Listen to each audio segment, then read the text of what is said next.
ক্যাংসার university ব্যাচেলরে এই বিষয় দিচ্ছে। তারপরে কংকক ইউনিভার্সিটি পাচ্ছেন, সেটাও হচ্ছে ব্যাচেলরে এই বিষয় দিচ্ছে। সেপ্টেম্বর ইনটেক থেকে এই বিষয় দিবে। সেজন্য আপনার অবশ্যই প্রসেসটা এখন থেকেই শুরু করে দিতে হবে। তাহলে আপনি ডিরেক্ট ব্যাচেলরে এপ্লাই করেন। আপনার বিষয় হওয়ার চান্সেস অনেক ভালো থাকবে।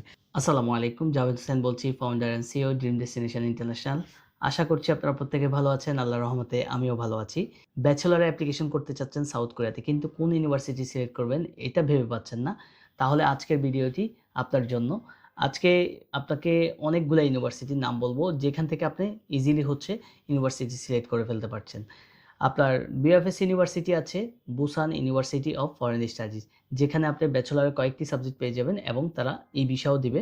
সো এই সেপ্টেম্বর ইনটেক থেকে এই ভিসা দিবে। সেজন্য আপনার অবশ্যই প্রসেসটা এখন থেকেই শুরু করে দিতে হবে। পাশাপাশি হচ্ছে আপনার কিয়াংসাং ইউনিভার্সিটি পাবেন। কিয়াংসাং ইউনিভার্সিটি ব্যাচেলরে এই ভিসা দিচ্ছে। তারপরে কংকক ইউনিভার্সিটি পাচ্ছেন, সেটাও হচ্ছে ব্যাচেলরে এই ভিসা দিচ্ছে। তারপর আপনার ডংশিন ইউনিভার্সিটিতে ব্যাচেলর প্রোগ্রাম আছে। এখানে আপনি ই ভিসা পাবেন না। তবে এখানেও আপনি চাইলে ট্রাই করতে পারেন।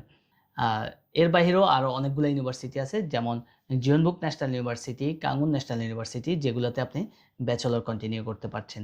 তারপর ডেজিন ইউনিভার্সিটি রয়েছে, আ এরপর ডংগা ইউনিভার্সিটি রয়েছে, আ তারপর ডংই ইউনিভার্সিটি আছে।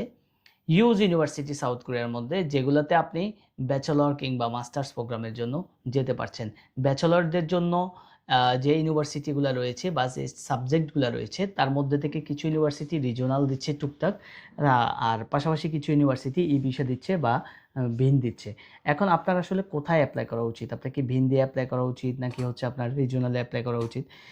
রিজিওনালে যেহেতু সীমিত কোটা, তো ওটা স্কিপ করে আপনার হচ্ছে যে ইউনিভার্সিটিগুলা ভিএন দিবে অথবা হচ্ছে ই ভিসা দিবে, সেগুলোতে আপনি এপ্লাই করা উচিত ব্যাচেলরের জন্য।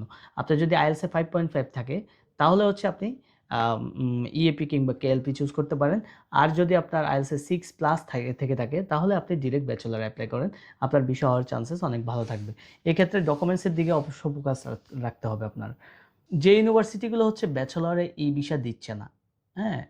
এখন আপনি হচ্ছে এর বাহিরে, ই ভিসা ছাড়া এর বাহিরে আপনি এপ্লাই করতে চাচ্ছেন আপনার, সেক্ষেত্রে আপনি অনেকগুলো ইউনিভার্সিটি পাচ্ছেন, যেগুলোতে আপনি বিআইএন অথবা ই ভিসা ছাড়া আপনি এপ্লাই করলেও আপনি বাংলাদেশে এম্বাসি ফেস করলে ভিসা হওয়ার চান্সেস ভালো থাকবে। যেমন টপ র্যাঙ্কিং ইউনিভার্সিটি যেগুলো আরকি, বা ন্যাশনাল ইউনিভার্সিটি যেগুলা। যদি কাঙ্গুন ন্যাশনাল ইউনিভার্সিটি আপনি এপ্লাই করেন, কিংবা জিওনবুক ন্যাশনাল ইউনিভার্সিটি এপ্লাই করেন, কিংবা হচ্ছে আপনার আ সেজং ইউনিভার্সিটি ই ভিসা দেওয়ার কথা আছে, কিন্তু যদি না দেয়, সেক্ষেত্রে আপনার হচ্ছে ডিরেক্ট এপ্লাই করে আপনার তারপরও ভিসা হওয়ার চান্সেস ভালো থাকবে।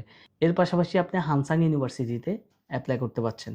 তো আপনার এক্ষেত্রে হচ্ছে ব্যাচেলরের ক্ষেত্রে আপনার যেহেতু আ কয়েকটা ইউনিভার্সিটি হচ্ছে এই অপরচুনিটি গুলো দিচ্ছে, তার বাহিরেও আপনি চাইলে এপ্লাই করতে পারেন, যদি আপনার ফাইন্যান্সিয়াল এভরিথিং সবকিছু পারফেক্ট থাকে। ভিসা যেকোনো জায়গা থেকে হতে পারে। সেক্ষেত্রে আপনার অবশ্যই, আপনি যেকোনো ক্যাটেগরিতে এপ্লাই করেন না কেন, আপনি এটা মাথায় রাখবেন। যেকোনো সিচুয়েশনে যাতে আপনার ডকুমেন্টস নিয়ে আপনার কখনো হ্যাসেল না পড়তে হয়। আপনি ডকুমেন্টস রিলেটেড যেকোনো কোয়েশ্চেন থাকুক না কেন, যেকোনো প্রবলেম থাকুক না কেন, আমাদেরকে নক দিবেন। আমরা ইনশাআল্লাহ খুব দ্রুত সময়ের মধ্যে আপনার এই প্রবলেমগুলো সলিউশন করে দেব।